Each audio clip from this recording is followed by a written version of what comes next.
Operation లేకుండా మోకాళ్లు మరియు నడుము నొప్పులకు అత్యాధునిక చికిత్స డాక్టర్ భావన హర్వాని గారి ఆధ్వర్యంలో ఆర్ఎఫ్ఏ మరియు ప్లాస్మా పద్ధతిలో చిన్న ఇంజెక్షన్ తో పరిష్కారం. Hospitals road number 12 Banjara hills. వణుకు మొదలైంది. స్థానిక ఎన్నికల్లో పరాభవం ఎదురవడంతో ఎంపీటీసీ జెడ్పీటీసీ ఎన్నికలకు వెళ్లేందుకు రేవంత్ సర్కార్కు ధైర్యం చాలడం లేదు. పదవీకాలం ముగిసినా ఇంకా ఎన్నికలకు ఎందుకు పోవడం లేదు? మరి అధికార పార్టీకి ప్రతికూలంగా ఉన్న ఈ సమయంలో ఎన్నికలు జరిగినా? Was the story.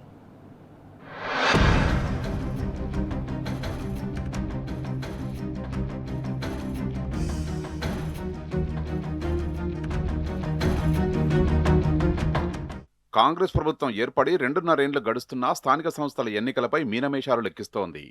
ఊరించి సర్పంచ్ ఎన్నికలు నిర్వహించింది. కానీ ఎంపీటీసీ, జెడ్పీటీసీ ఎన్నికలపై మాత్రం ఊసెత్తడం లేదు. రాష్ట్రంలో దాదాపు 5,773 ఎంపీటీసీ, 566 జెడ్పీటీసీ స్థానాలున్నాయి. జూన్ 2024కు పదవీకాలం ముగిసింది. అంటే రాబోయే జూన్కు 2 ఏళ్లు అవుతుంది. అయినా రేవంత్ ప్రభుత్వం కనీసం ఈ ఎన్నికలపై దృష్టి పెట్టకపోగా దానిపై కనీసం కసరత్తు కూడా చేయడం లేదు.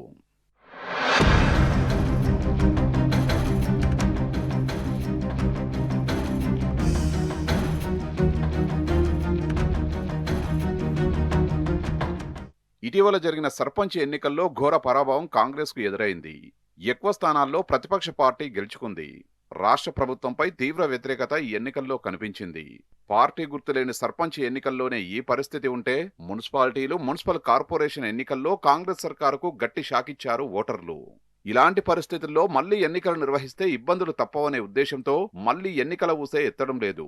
పార్టీ గుర్తుతో జరిగే ఎన్నికలు కాబట్టి జనం నుంచి మరింత వ్యతిరేకత వచ్చి ఎన్నికల్లో ఓటమి తప్పదని భావిస్తోంది రేవంత్ ప్రభుత్వం.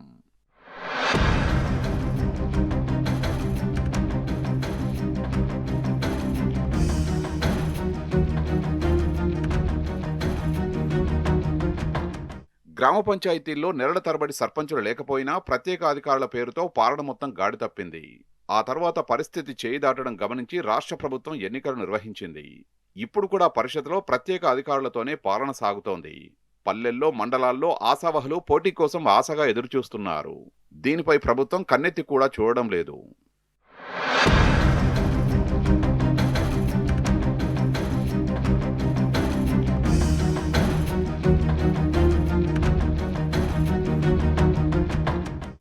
ఏది ఏమైనా ప్రభుత్వ తీరుతో పల్లెల్లో జనం ఆగ్రహంతో ఉన్నారు.